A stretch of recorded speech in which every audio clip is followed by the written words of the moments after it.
मुख्यमंत्री डॉक्टर मोहन यादव जी के अध्यक्षता में कैबिनेट की बैठक संपन्न हुई।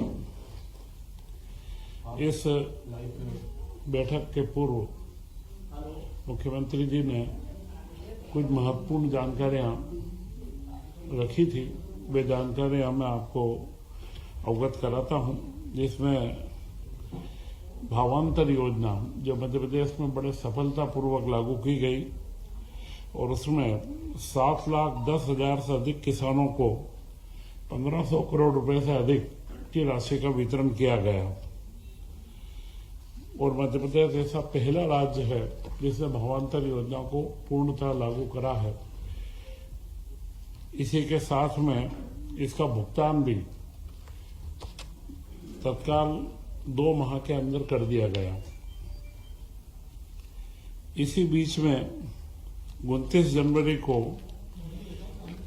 महाकाल लोक की तर्ज पर पशुपतिनाथ लोक का लोकार्पण भी मुख्यमंत्री द्वारा किया गया और पशुपतिनाथ की जो प्रतिमा है उसमें हमेशा क्षरण का मतलब उसके ऊपर पानी बार बार लगने से उसका जो लेप है खराब बिगड़ता रहा, तो उसके लिए एक अच्छी व्यवस्था करी गई कि दर्शक अपने जगह से भाव के लिए पानी एक जगह से डालेंगे, वो प्रतिमा के साइड से होता हुआ जाएगा।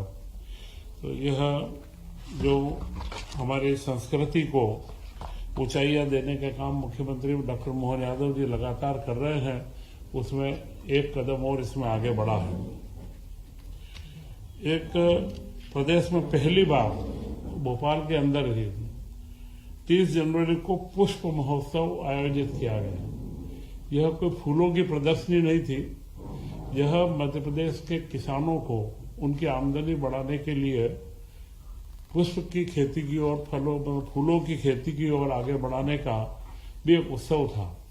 आज हमारे पास में करीब 40,000 किसान पुष्प से जुड़े हैं और वह 45,000 हेक्टेयर क्षेत्र में फूलों की खेती होती है। इसमें मालवा व निमाड़ महत्वपूर्ण है। इसको पूरे प्रदेश के अंदर बुंदेलखंड से लेकर के ग्वालियर, चंबा, संभाग और महाकौशल में भी फूलों की खेती बढ़े, इसके लिए प्रदेश के प्रयास जारी हैं। तो यह एक महत्वपूर्ण 2-3 कार्य जो पिछली बार की कैबिनेट और इसके बीच में हुए, ये रखे गए थे। इसी के साथ में इस कैबिनेट में महत्वपूर्ण एक निर्णय हुआ, जो 25-30 सालों से सरदार सरोवर परियोजना के जो विस्थापित थे उन सारे आदिवासी बंधुओं को, करीब 25,602 परिवारों को उनके जो आवास के पट्टे दिए गए थे, उन पट्टों की रजिस्ट्रियां नहीं हुई थी, उनकी रजिस्ट्रियां मुफ्त में करने का, उसकी कोई राशि नहीं लगेगी, राज्य सरकार उसका भुगतान करेगी। करीब उससे 600 करोड़ रुपए का भार भी आएगा।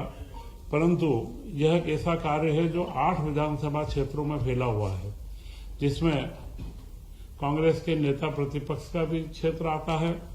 वह कई प्रमुख कांग्रेस के, क्योंकि जो 8 विधानसभा है उसमें 3-4 विधानसभाएं आज भी कांग्रेस के वहां पर से विधायक जीते हुए हैं, परंतु बिना भेदभाव के हमारी सरकार ने वहां पर यह निर्णय लिया कि उन आदिवासी बंधुओं को उनके पट्टों के ऊपर जो हक मिलना चाहिए, जो रजिस्ट्री होना चाहिए, वो रजिस्ट्री तत्काल की जाए और उसका जो एसओपी पूर्व में निर्धारित था उस एसओपी के अनुसार वे सारी रजिस्टर करेंगे। और इसमें करीब धार, बड़वानी, अलीराजपुर व खरगोन चारों जिले के 25,000 से ज्यादा परिवारों की हम रजिस्ट्रियां करवा रहे हैं। इसी के साथ में आज 2 सिंचाई परियोजनाओं को भी स्वीकृति दी गई है। ये सिंचाई परियोजना बाणसागर बांध के ऊपर स्थापित है। बाणसागर बांध से इनको पानी मिलेगा, क्योंकि बाणसागर बांध में जब से बना है, मध्य प्रदेश सरकार का जो हिस्सा है उसमें से हम 60 से 65% ही उपयोग कर पा रहे हैं। बाकी हिस्सा हमारा करीब 250 एमसीएम का हिस्सा हमारा बाकी है। तो उसके उपयोग को बढ़ाने के लिए हमने बड़े तेजी से कार्य प्रारंभ करे हैं। तो यह जो 2 परियोजनाएं यहाँ स्वीकृत हुई है, एक है धनवाही सूक्ष्म सिंचाई परियोजना, और यह दोनों परियोजनाएं लिफ्ट इरिगेशन वो प्रेशर पाइप के माध्यम से हर एक के खेत में जाएगी। इसमें कोई जमीन का अधिग्रहण नहीं होगा, सिर्फ पंपिंग स्टेशन के लिए 1-1 हेक्टेयर भूमि का अधिग्रहण किया जाएगा। पहली योजना 53 करोड़ की है, 53.73 करोड़ की, और उसमें 3500 हेक्टेयर सिंचाई होगी और करीब करीब 2810 कृषक इसमें लाभान्वित होंगे। दूसरी योजना है बरही सूक्ष्म उद्यम सिंचाई परियोजना। यह कटनी जिले की बरही एवं विजय राघवगढ़ तहसील के अंदर इसका विस्तार रहेगा। यह 566.92 करोड़ की योजना है, जिसमें 20,000 हेक्टेयर में सिंचाई होगी और 11,500 कृषकों को इसमें सीधा लाभ मिलेगा।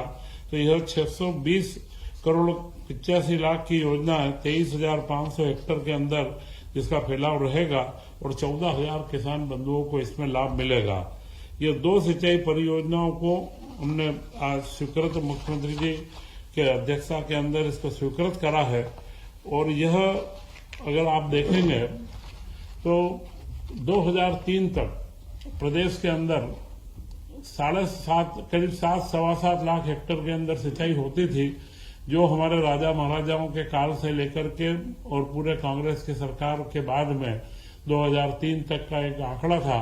इसके बाद में जो हमारी सरकार 2003 से बनी, परंतु पिछले 2 वर्ष में डॉक्टर मोहन यादव जी के नेतृत्व की सरकार ने 2 साल के अंदर ही 7.5 लाख हेक्टेयर सिंचाई का जो आज जो हमने स्वीकृत करा, इसको मिला करके 7.5 लाख हेक्टेयर की योजनाओं को धरातल पर उतारने का कार्य हमने प्रारंभ करा है।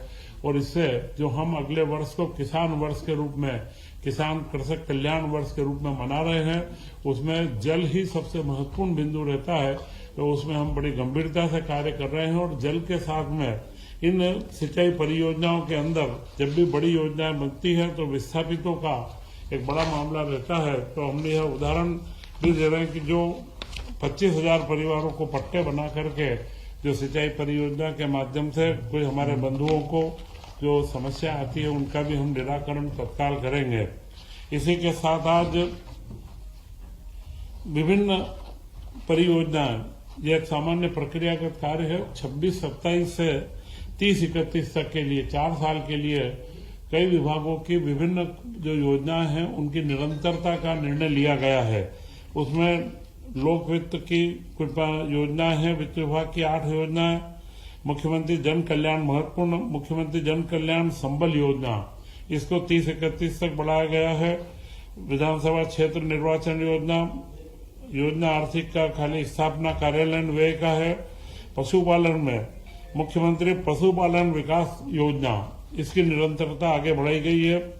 पशु चिकित्सा विज्ञान महाविद्यालय जबलपुर ब्लॉक ग्रांट योजना, इसको भी 555 करोड़ का भार है, इसे आगे बढ़ाया गया है। पशुपालन और डेयरी में गौ संवर्धन और पशु विकास की योजना, महिला बाल विकास में किशोर कल्याण निधि की योजना, घरेलू हिंसा की पीड़िता के लिए सहायता योजना एवं पिछड़ा वर्ग में अल्पसंख्यक स्वरोजगार व उद्यम योजना, ये सारी योजना करीब 15,009 करोड़ का इनका वित्तीय भार है। इन योजनाओं की निरंतरता की स्वीकृति दी गई है। एक बड़े लंबे समय से कर्मचारियों के मामले रुके थे, उसमें जो राज्य समाज कल्याण बोर्ड को भंग करके उनके कर्मचारियों का संविलियन अब महिला बाल विकास में करने की स्वीकृति दी गई है। तो कई कर्मचारियों को लंबे समय से यह समस्या थी, तो मध्य प्रदेश की सरकार डॉक्टर मोहन यादव जी के नेतृत्व में तत्काल नतीजे देना और कार्यों को, जो हमारे पास कई कार्य लंबे समय से चाहे कर्मचारियों के हों, विस्थापितों के हों या हमारे किसान भाइयों के हों, इन सारे कामों को जल्द से जल्द निपटा करके एक सुशासन को स्थापित करने